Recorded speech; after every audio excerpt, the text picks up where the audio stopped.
Tesouro aberto ao público. Então vale a pena mesmo escutar, né, os detalhes referente à história deste local. Temos aqui, na verdade, 12 quilômetros quadrados de mina. No total, são 600 metros de profundidade. Oficialmente, do trabalho que as pessoas conseguiram exercer, foram 420 metros. Descemos a 120 metros. Tem ainda mais 300 que não podemos ir devido ao impedimento da água que subiu. São 9 níveis, estamos no quarto. Então mais abaixo da gente tem outros níveis, como aqui. Tudo que a gente está vendo aqui tem mais um pouquinho para baixo, porém inundado pela água. Por isso que do outro lado vamos ver um grande lago subterrâneo. Então, na verdade, além de 12 quilômetros de mina, são 9 entradas.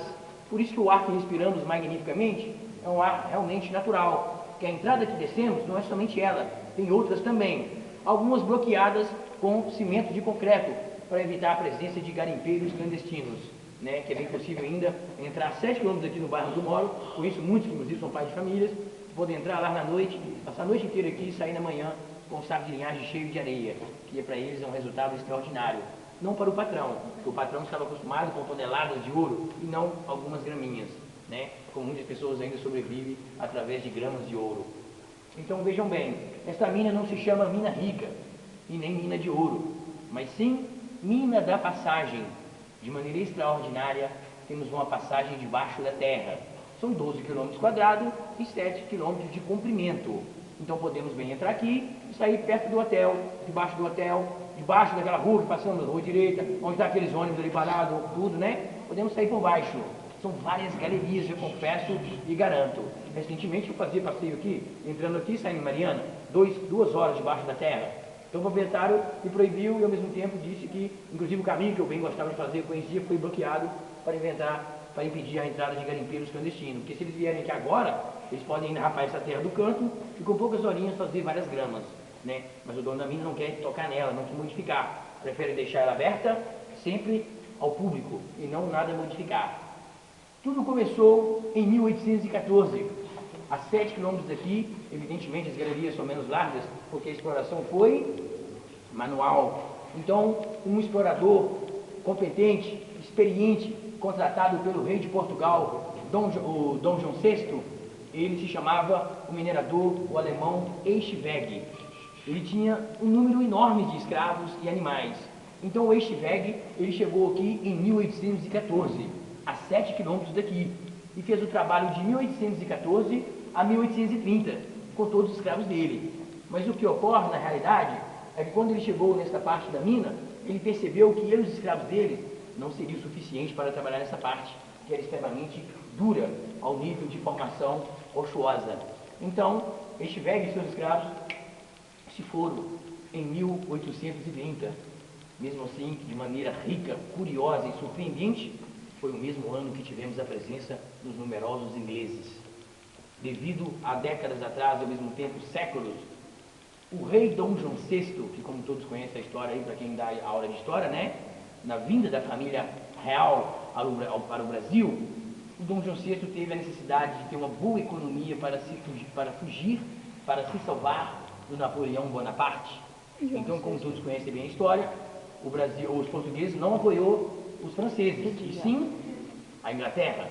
Isso tudo começou aí, ao nível de história, e foi aonde o Brasil teve a primeira dívida externa, porque o Dom João VI, conforme a história, conhecido como o rei guloso e o rei covarde, né, na primeira vez da história da Europa teve um rei totalmente diferente, negligente, né, que sempre era totalmente desmazelado, ao mesmo tempo medroso. Então, o fato de Dom João VI ter que vir para o Brasil para salvar ele, o trono português e a mãe, a Dona Maria I, vulgo a Rainha Louca, incrivelmente, Dom João VI pediu aos ingleses como empréstimo 600 mil libras esterlinas, que hoje seria equivalente a milhões e milhões de reais. Esse dinheiro foi suficiente para o escopo, para a fuga da família portuguesa ao Brasil em 1808. Saibam todos que 5 barcos e 5.000 soldados ingleses foram contratados com empréstimo do rei português para que eles fugissem de Portugal até o Rio de Janeiro, com escala na Bahia, em 1808. Levando 3 meses e meio de viagem, atravessando o oceano de Portugal até o Rio de Janeiro, 5.000 soldados ingleses protegeram o rei Dom João VI dos franceses, que eram as tropas do exército mais potenciosas que existiam naquele período na Europa. Então, quando os barcos ingleses vieram, 42 barcos portugueses trouxeram 15.000 portugueses para o Rio de Janeiro, que nesse período, em 1808, no Rio de Janeiro havia somente 60.000 pessoas, mais do que a Bahia, que havia 45.000 pessoas. 60.000 com mais 15.000 portugueses, o Rio de Janeiro, né, modificou um pouquinho ao nível de população. A família real não seria apenas uma família turística, e sim a família portuguesa no Brasil pela primeira vez. Pela primeira vez, um rei europeu teve que abandonar o seu trono e pisar no continente latino-americano. Nunca isso ocorreu na história dos reis europeus. Um rei tem que deixar o seu trono para pisar na selva, para pisar na colônia. É o que aconteceu com o rei medroso Dom João VI. Então, quando chega no Rio, devido a todo esse empréstimo que eu havia dito, de 600.000 libras esterlinas, foi suficiente para pagar a proteção dos ingleses sobre os portugueses, todo o conforto da família portuguesa no Rio, que ficou durante 13 anos no Rio de Janeiro, né? Consumiam 192 galinhas por dia, 90 porcos por dia. Tudo isso é que a família esnobava e aproveitava com o dinheiro que Dom João VI pediu emprestado aos ingleses, e mais tarde os ingleses não iriam hesitar. Então, em 1830, Dom Pedro I, sabendo que o pai voltou para Portugal para recuperar o trono e que ele deveria voltar para Portugal e deixar o Brasil, antes de deixar o Brasil e seu filho de 5 anos, ele aproveitou para eliminar as dívidas do pai feito à Inglaterra, autorizou os ingleses a explorar esta mina. Então os ingleses vieram para cá em 1830 e ficaram aqui até 1930.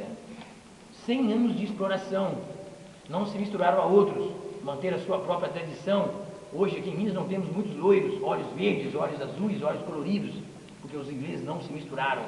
Ficaram aqui 100 anos e exploraram oficialmente 45 toneladas de ouro, oficialmente, e depois partiram, quando o ouro entrou em escasso. Durante 100 anos de exploração, os ingleses trouxeram os maquinários. É o que surpreendeu a população mineira, que o trabalho, além de ser escravo, era o trabalho sempre manual, pois pela primeira vez na história do Brasil, tivemos o trabalho industrial. Então saibam vocês que esta mina é a primeira mina industrializada do Brasil. A primeira exploração do país feita de máquinas, esta aqui. Então, durante um século, os ingleses tiraram a quantia suficiente para eliminar as dívidas com o Brasil e, ao mesmo tempo, de maneira inteligente, conseguiram extrair essa mina. Como? É o que veremos agora. Esta mina desce de maneira horizontal e não vertical como as minas de carvão da Europa, que as pessoas desciam de elevador, retinho, retinho. Aqui ela é horizontal pelo fato que eles seguiam o veio do ouro. O que é o guia do ouro? O que vai nos mostrar onde estão todos os minerais, seja ouro ou pedras preciosas. É a pedra branca que estão vendo, que chamamos de quartzo. O quartzo é uma pedra riquíssima que está baseada em todos os outros minerais. Ela é a base, ela é a raiz de vários minerais. Devido a milhões e milhões de anos, a chuva penetrava no solo, a chuva penetrava nas montanhas e nas rochas, e em formas de partículas, o ouro era empurrado pela água, dentro da rocha mesmo. Uma coisa que não pode esquecer jamais é que o ouro encontrado nas minas, ele é em pó, e no rio, ele é em pepitas. Então, ele ia descendo em forma de partículas, atravessando a calcita e a turmalinita negra, que é a pedra escura que estão vendo, chamamos de turmalinita negra, ou turmalinita vem de turmalina, ou do. Atravessava essa rocha, que era mais frágil, mas quando chegava na rocha branca, que é o quartzo, o ouro não passava. Então, de maneira extraordinária, ele ficava aqui, entre o quartzo e a calcita. Aqui, gente, ó, esse fiozinho aqui, ó, o ouro está lá dentro, ele é em pó.